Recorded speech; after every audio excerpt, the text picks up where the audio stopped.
Everyone remembers the iconic photo of Marines raising the flag on Iwo Jima's Mount Suribachi, but who kept their radios working, ensuring that flag-raising moment could be coordinated and that artillery support could reach the front lines?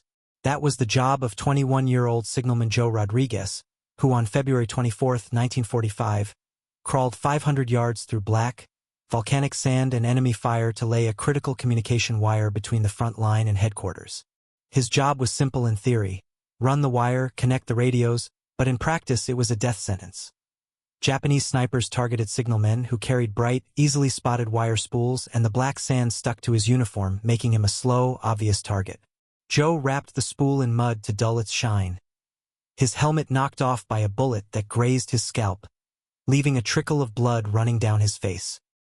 He crawled on his elbows, the sand scraping his skin raw, pausing every few yards to listen for the crack of a sniper's rifle.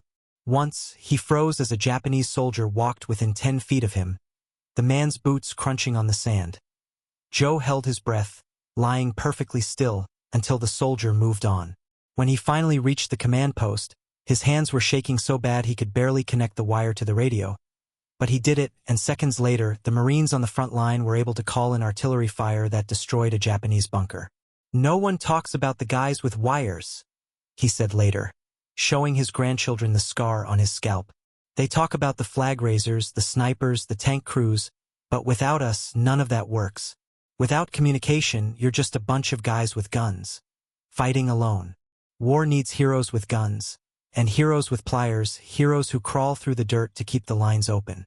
Hit like to honor the unsung signalmen of World War II, whose courage made every victory possible.